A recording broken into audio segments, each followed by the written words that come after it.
Saya kira kalau orang COVID kekurangan oksigen tanpa gejala itu sekarang adalah yang paling banyak justru. Beberapa pasien tampaknya baik-baik tetapi memiliki kadar oksigen yang rendah dan ini tanpa disadari bisa menimbulkan kematian. Kondisi ini kita sebut namanya happy hipoksia.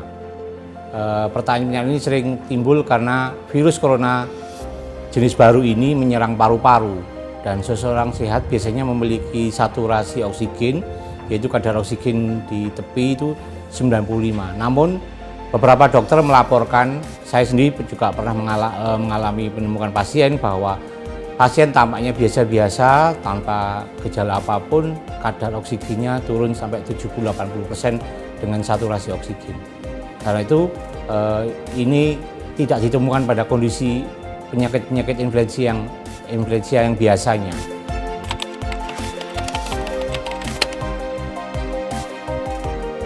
Yang jelas kalau kita ketahui orang itu kekurangan oksigen tanpa tidak diketahui tanda-tanda sebelumnya, maka akan menuju ke arah kematian dan ini bisa tidak terdeteksi kalau kita tidak membiasakan diri.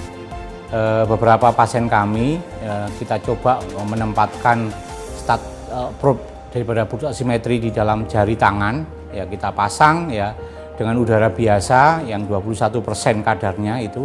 Biasanya orang itu cenderung kadarnya di atas 95. Pada pasien COVID ini kalau kita pasang kadar itu adalah 93, 92. Kalau kadarnya masih rendah, masih 93, 92, saya kira masih cukup representatif karena dia masih dalam posisi yang infeksius, yang sakit, yang perlu dibantu dengan suatu edukasi, dibantu dengan semangat, dibantu dengan obat-obat simptomatis supaya kadarnya menjadi lebih baik. Ya.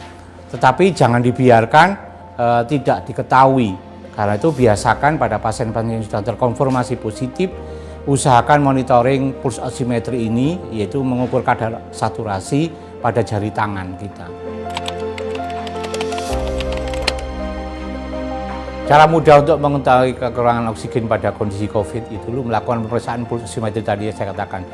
Jadi pasien yang kita duga mungkin ODP, OTG, PDP atau konfirm positif itu harus selalu dilakukan pemeriksaan. Karena itu mereka yang melakukan karantina mandiri diingatkan bahwa mereka harus selalu bugar, mereka harus selalu tidak ada tanda-tanda yang tadi yang kemungkinan kekurangan oksigen dan lain-lain. Yang kedua adalah mewaspadai gejala-gejala COVID awal-awal. Jadi kita harus ingat, kita pernah demam, kita pernah batuk, kita pernah flu, pilek, sesak, kita pernah nyeri otot disertai riwayat demam. Kemudian kita juga pernah mengalami tidak nafsu makan, tidak ada selera makan. Mungkin itu karena tidak bisa membawa makanan yang enak, jadi anosmia dalam bahasa kedokterannya. Kita pernah diare, sakit perut seperti kelelahan, masuk angin dan lain-lain seperti begitu. Itu adalah gejala-gejala awal daripada COVID yang kemudian pelan-pelan selama kurang lebih 1-7 hari menuju arah ke infeksiusnya, dan terakhir setelah lebih 7 hari mereka tidak sadar bahwa kekurangan oksigen, maka biasanya mereka menuju ke arah ke lebih berat lagi, yaitu pasien jatuh menjadi gagal napas. Yang terakhir, pesan saya untuk masyarakat, kenali gejala awal sejak dini.